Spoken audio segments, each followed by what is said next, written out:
ever since I can remember, I found the universe absolutely amazing. The fact that I existed at all seemed astonishing. But at the same time, I feel that a person who has these interests should also be sensuous, and that religion has no business excluding the sensuous aspect of our lives, in being so uptight about sex, for example, and down on it. So I regard my own life as a kind of, I have a foot in both worlds. I have a foot in the sky, as it were, and a foot very much on the earth. You know, when you get a form to fill out and it says name, address, age, sex, and some people write yes under sex. So in the same way, if I had a entry to fill in religion, I just write yes, because I'm tremendously interested in religion, but at the same time, I don't think partisanship in religion is intellectually respectable. Now, you see, Buddhism is sometimes called atheism, but that's incorrect. It's not that Buddhists believe that there is no God. They don't believe in any particular conception of God, any particular idea. So they feel that's like trying to grasp water in your fingers, or to catch space in a net. You can't do it. Or another analogy would be, it's like trying to bite your own teeth, because you are it. We have a philosophy which we've inherited, that we as people are not really related to the universe. We say, I came into this world. Now, we did nothing of the kind. We came out of this world in just the same way as, say, a baby comes out of a womb or an apple comes out of a tree.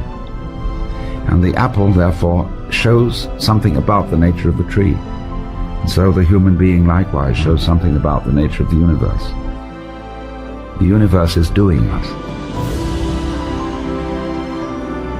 The division of the world into the positive and the negative, and the male and the female. In Genesis, it is the creature that is split and not God, whereas in the tradition of the Hindus, God splits and becomes all this. What would you do if you were God? You know, if you knew everything, all possible futures, all possible pasts, and you were absolutely in control, you would find it very boring, and so you would say, get lost, go into an adventure. Forget who you are. And so the Hebrews say that when God created Adam, he put into Adam the Yetzer Hara, which is the wayward spirit. And I call it the element of irreducible rascality. And I find it very hard to relate to people who are not aware of this in themselves. People I really like have a certain glint in their eye, which indicates that they're not entirely perfect. I'm also saying that I realize that as a personality who's before the public eye, Alan Watts, I'm a bit of a fake. Maybe a genuine fake, but still I know that behind the front that I present to the world is a good deal of scotch tape and wire and string and the stuff that holds it together. And I say this to give you courage to go on with your show, because you know very well that you've got a lot of wire and stuff holding the scene together and that you're not entirely what you look like on the outside.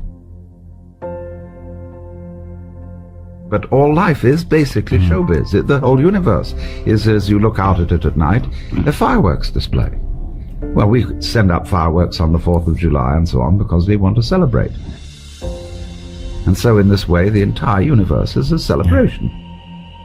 I know I retain my English way of talking, even though I live in the United States. I have given up trying to be natural, because I really don't know what it would be.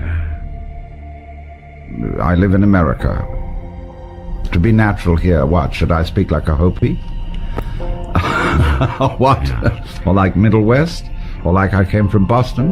Or like Los Angeles? Say Los Angeles? I don't know. Of course, I take the premise that everything is natural.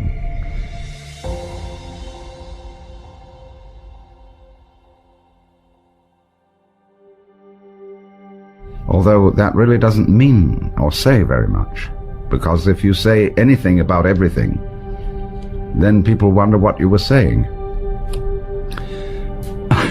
This is the deepest problem of philosophy, because all words are like boxes. Where you say, are you male or female? Are you a Democrat or a Republican? Are you a tinker, tailor, soldier, sailor, rich man, poor man, beggar man, thief? Into what class do you go? You see? All words classify. But we know, although we can't really say, that there's underneath all classes something which we call existence. And we only understand existence by contrast with not existence, so that we can see intuitively that both existence and not existence are the positive and negative poles of something we can't think about at all, because it is us, and we can't bite our own teeth, and so we cannot conceive what we basically are.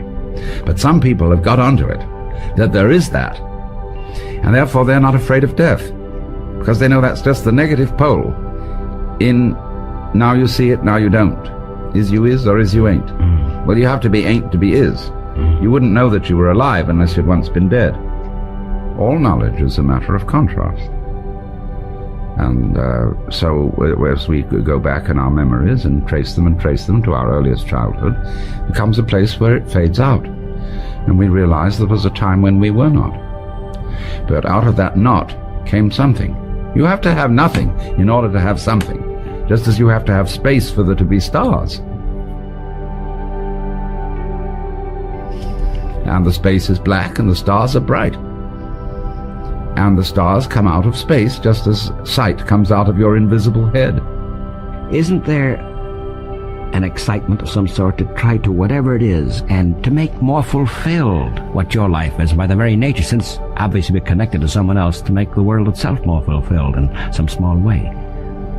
There are really two basic ways of doing it, it seems to me. One is to become as finite as possible, that is to say, to get involved in desperate situations, as in falling in love, as in war, as in adventure, where you get your kicks by losing control, by being in danger. And being in love is being in great danger. Now the other way is waking up to discover that you're not in danger at all, that you substantially are the eternal source of the universe, and that you will go through all sorts of transformations, but there's nothing to worry about. And therefore, in this way of understanding, you're able more to play it as a game than to live it as something serious. So you don't take yourself seriously. G.K. Chesterton made the remark that the angels fly because they take themselves lightly. I would think that the greatest people in the world could be very involved, but be what we call a good sport. And that is that if you lose, you aren't depressed. You take it all as a game, and you don't have to say to yourself all the time, you must win. I'm inclined to feel that most of the troubles that go on in the world are created by people who take life seriously.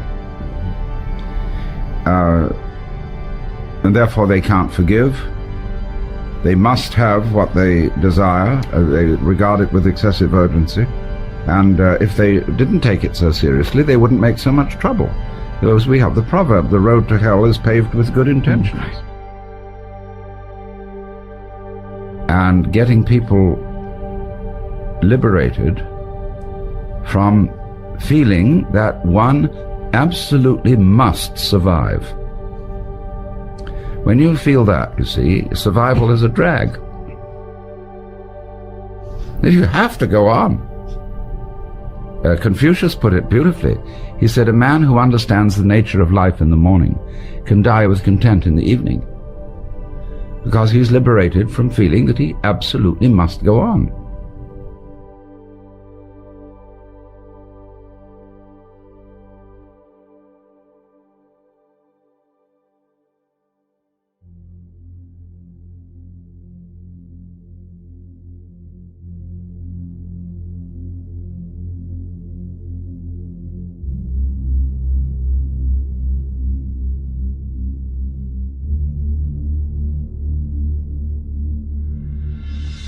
Alan.